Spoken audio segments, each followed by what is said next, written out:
Desde este día en adelante, revolución, mayo de 1810. A principios de 1810, el ejército francés derrotó a la resistencia española. La Junta Central de Sevilla se disolvió y casi toda España quedó en manos de Napoleón. Cuando la noticia del derrumbe llegó a Buenos Aires, se reunió un cabildo abierto para debatir qué hacer.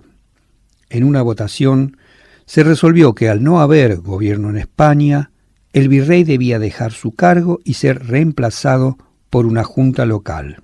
El virrey intentó resistir y convertirse en presidente de la junta, pero el 25 de mayo, una movilización popular, apoyada por las milicias de la ciudad, lo obligó a renunciar.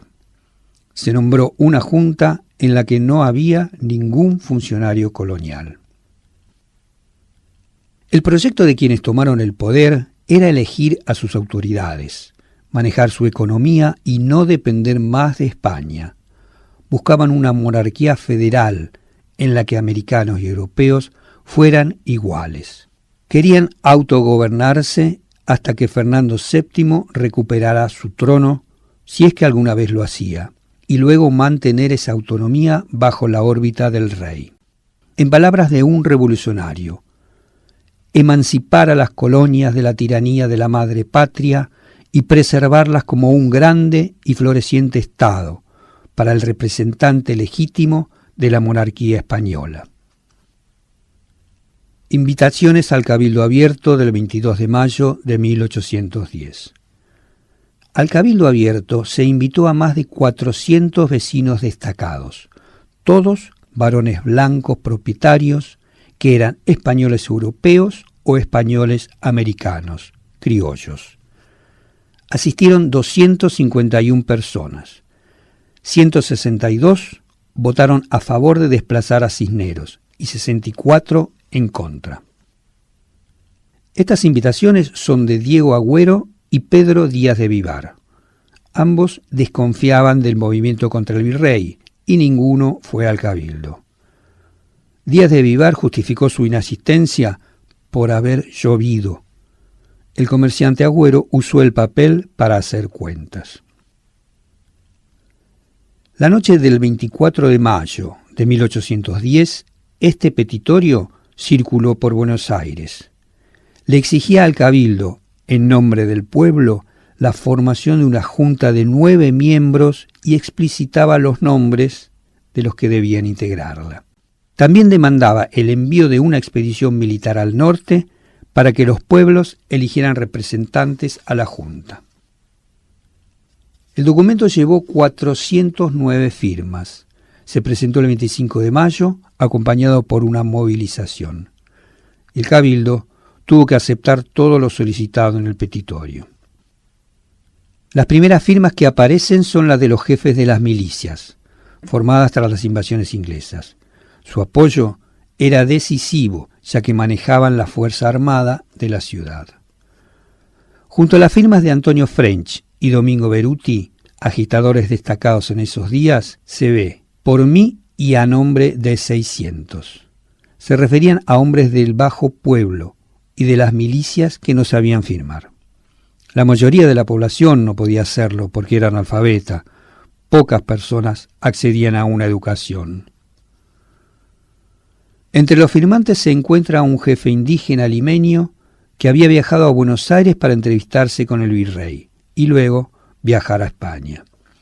En su firma usó la fórmula que utilizaban las autoridades: yo, el cacique don José Minoyule.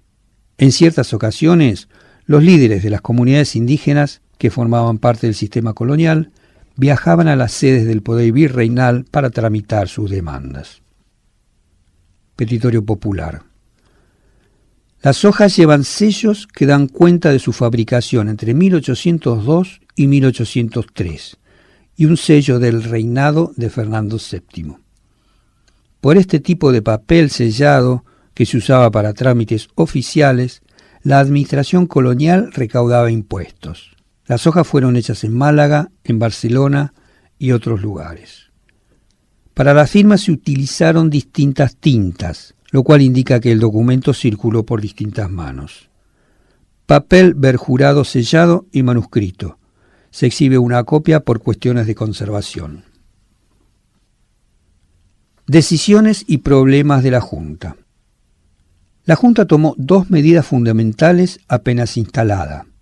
La primera, convocar a las ciudades principales del virreinato a integrarse a ella. La segunda fue transformar a las milicias porteñas en un ejército y enviar una expedición militar al norte para garantizar la adhesión a la revolución y para controlar la estratégica región minera del Alto Perú. La mayoría de las ciudades aceptó a la Junta, pero Montevideo, Asunción, Córdoba y varias del Alto Perú la rechazaron. La expedición venció a los contrarrevolucionarios de Córdoba y apresó a su jefe, Liniers, el héroe de las invasiones inglesas. La Junta decidió fusilarlo. Fue un paso definitivo. Ya no podían retroceder. Más tarde, el ejército revolucionario logró otra victoria y ocupó todo el Alto Perú. Mientras tanto, en la Junta surgieron dos tendencias opuestas. Una, moderada, en torno al presidente Cornelio Saavedra, y otra, que quería mayores cambios, liderada por el secretario Mariano Moreno. Este escribió que amaban a Fernando VII, pero que no tenía derecho a ser su rey, porque siglos antes España había hecho la conquista por la fuerza. Los americanos no habían consentido la dominación y la violencia no daba derechos. Así, Moreno ya tenía la idea de una independencia total. Por eso, Moreno quería reunir un Congreso que pudiera tomar decisiones soberanas en lugar de ampliar la Junta. Pero los representantes de las otras ciudades que fueron llegando a Buenos Aires eligieron la segunda opción. Se incorporaron y se formó la Junta Grande. Moreno, disgustado, renunció.